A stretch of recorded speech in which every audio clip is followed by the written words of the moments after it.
It's no secret that the last year on planet Earth has been a tough one, and there have been plenty of reasons for us all to go a bit nuts. Stress levels have been on the rise. As mountain bikers, we've not been immune to the stresses and strains, but we may have a secret weapon to help us stay sane. Like most riders, when my head is buzzing, I often take to the trails. After a hard day's work stuck indoors, it's great to get out into nature. Getting exercising and feeling the wind in your hair is better than any kind of self-help book or meditation out there. Getting out into green spaces can really do you wonders. It's awesome to get away from everyday problems such as the traffic, your work or your boss, or whatever may be getting you wound up. Being on a bike is a chance to be more mindful about your surroundings. And don't worry, I'm not getting all spiritual on you. There's an overwhelming body of scientific evidence to support the role of mountain biking for mental health, helping manage illnesses such as stress, anxiety, depression, and even conditions like ADD and ADHD, which is amazing. We all know the benefits of exercise on physical health, but when we ride, we greatly influence our mental well-being too. As soon as you turn onto that first piece of single track, the healing begins, with an exercise-induced release of endorphins. Endorphins are released by the nervous system to help the body deal with stresses and pain. They're often called feel-good chemicals and are a key factor in managing our mood. So, going for a ride when you're feeling a bit low can be a great way to pick yourself up. Exercising also helps improve our physical and mental recovery. It does this by activating avenues of the autonomic nervous system.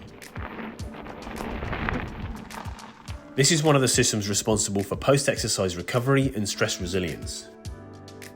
Through reducing the release of stress hormones like adrenaline and cortisol, this helps to lower your heart rate.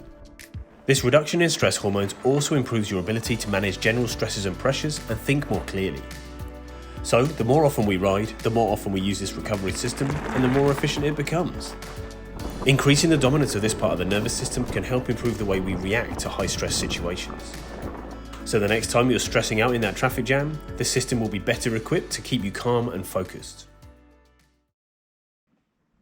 Going for a good thrash on your bike is a great way to be focused on the task at hand. No matter if you've had a pretty stressful day, when you're barreling down a steep piece of single track, your brain is so focused on what you're doing that it isn't able to think about all the things that were stressing you out. This tunnel vision can give you a respite from a busy lifestyle. So no matter how angry or annoyed you were when you arrived at the trail, by the time you've finished, you'll be in a sweaty state of zen. So why am I such a strong advocate of using mountain biking to combat stress and other mental health issues? Well, this video is part of a nomination series. I'm also going to nominate Ollie of the YouTube channel Bike and Beyond. Along with other mountain bikers, I've been asked to share my experiences of how biking has helped me overcome certain situations. Hi guys, mental health is a really important topic, especially at the moment. I've been asked to share some of my experiences with you today in relation to mental health and mountain biking. So for those of you that don't know, I'm a physiologist and I work in a hospital, and I have done all the way through the COVID-19 pandemic. As you can imagine, this is a really busy and really stressful time for all of us. I was redeployed across the hospital in a number of different roles, all working with NHS patients. I was assisting in the treatment rooms with minor operations. I was running all manner of blood and pathology tests. I was also working on the front line, piloting some of the COVID testing protocols for staff in the hospital as well. It was a highly stressful environment right from the off. You know, the shifts were long, patients were really ill, we had to wear full masks and PPE, and it got insanely hot in there. I'm just really glad I can see out of this thing.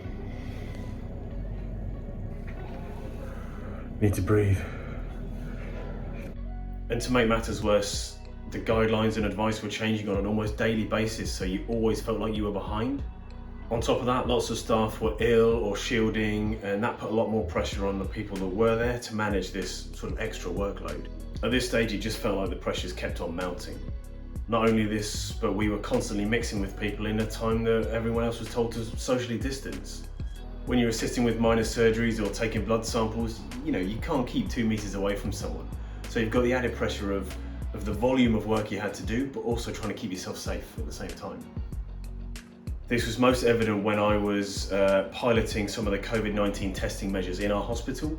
So it was my job to test the staff at multiple stages during the pandemic, just to see if the safety measures we had in the PPE in the hospital were actually protecting staff. This is a tricky position to be in because it means that I came in contact with nearly every member of staff on multiple occasions. Each member of staff had seen hundreds or thousands of patients.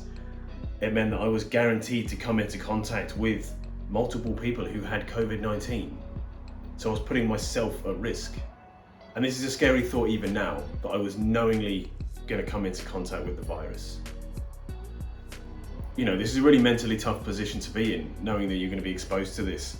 I couldn't risk catching the virus myself, and I certainly didn't want to bring it home to my partner or give it to anyone else. This was an insanely stressful position to be in. It was also quite a lonely position to be in, really. You're fighting this fight, and it feels like you're doing it on your own. You know, of course, you've got colleagues and things around you, but you weren't allowed to see friends, and things were very, very different. With the busy workloads, it's a lot of pressure. It was a lot of pressure. I think the only way that I managed to wind down and survive was through mountain biking. I'm really lucky here in Devon. I've got places like Holden Forest, Woodbury Common, Cafe Side, really, really local to me.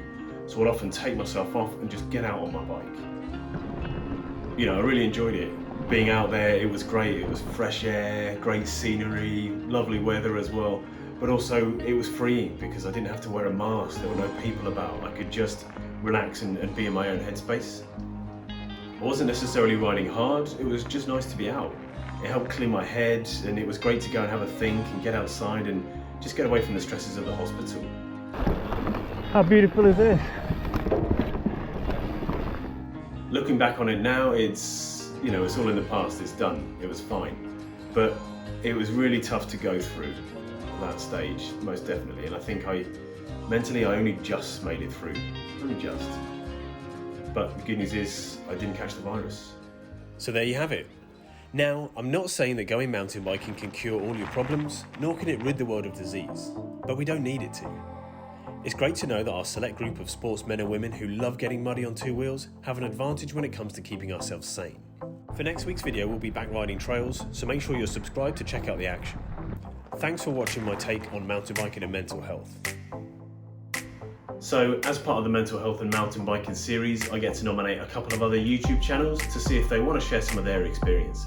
So, the two channels I've gone for are local shredders, firstly Blob on a Bike, and the second channel, the Bird Guzzlers. Thanks for watching this week's video. I'll see you next time.